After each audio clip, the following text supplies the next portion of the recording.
Okay, so we have here a ruler, and a ruler, like a lot of the rulers you're going to get, are going to have two sides. One side has this millimeters or centimeter side, but we're going to talk about this goofy one called inches.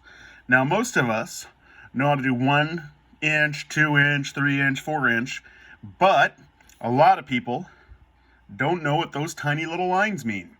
So we're just going to go over that real quick by making ourselves a cheat sheet for how to use those little lines. Okay, to make our cheat sheet, we have a sheet of paper here. And I'm going to hold it lengthwise, sideways there, and I'm going to fold it hot dog style. Okay? So I folded that hot dog style. I'm going to open it up. And now I'm going to draw myself a line all the way across. And I'm going to draw a really tall line on the edge of each side. On this side is 0. On this side is 1. Now let's imagine that's a zoomed up version of 1 inch right there. Now, sometimes I need something smaller than an inch. Well, the easiest way to make something smaller, the easiest way to divide something up, okay, if you're splitting it, is just cutting it in half. So I'm going to take my piece of paper, and I'm going to fold my piece of paper in half. And when I open it up, okay, I now have that line down the middle. And I'm going to draw a line up here that goes about 1/2 way to the top. Notice it's not as long as the full inch lines. It's only about halfway up. And I'm going to label that 1/2. Makes sense, right? But let's say I need something smaller than even 1/2 inch.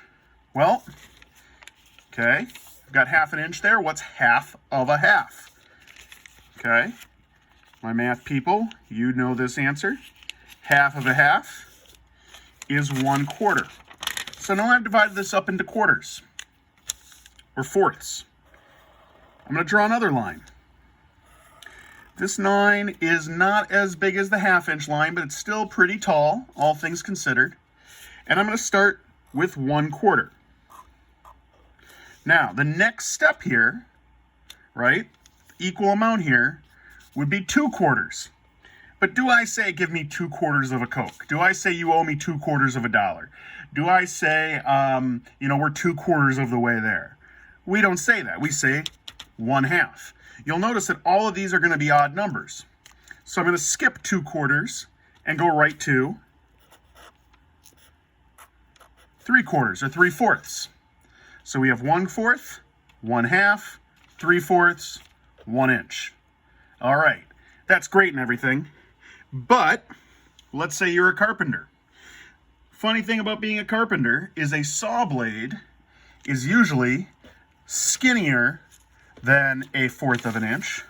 A saw blade is usually 1/8 of an inch wide.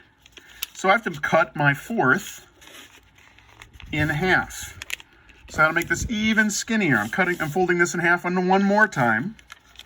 And this time when I unfold it, I'm going to make lines here.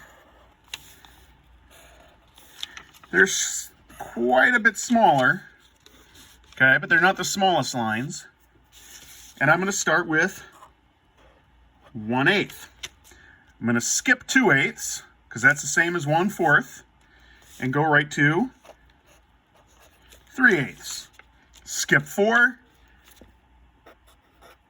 go to 5/8. Skip 6/8, go right to 7/8.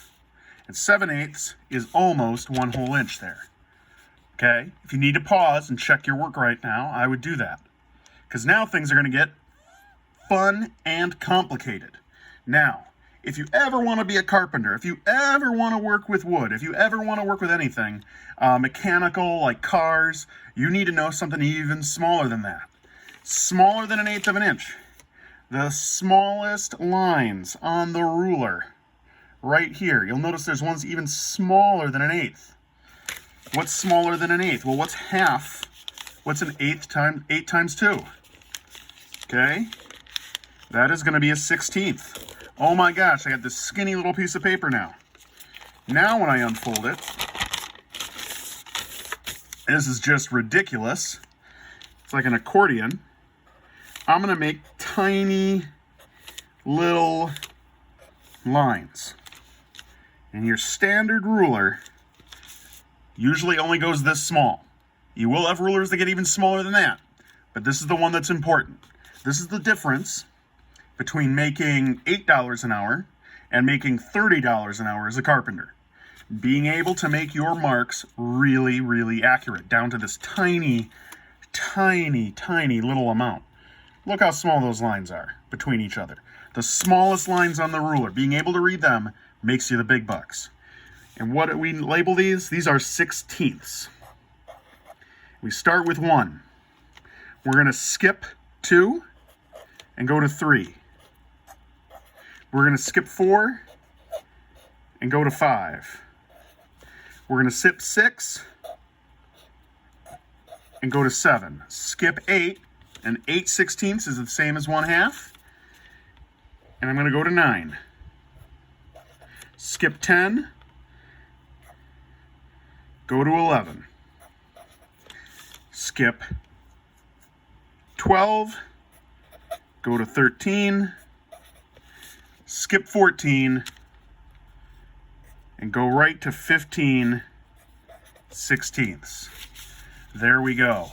Now, why is this stuff important? Ask an adult if they've ever had to use a wrench or a socket set to change a tire or to fix a bicycle. There will be a wrench that is 13/16. If you try to use a 3/4, it won't fit. If you try to use a 7/8, it's going to be too loose. You have to have this wrench. Okay? So, this is how you have your cheat sheet now for using this ruler. When we come back to class, we're going to learn how to do this by measuring some stuff. Okay, guys, there you go.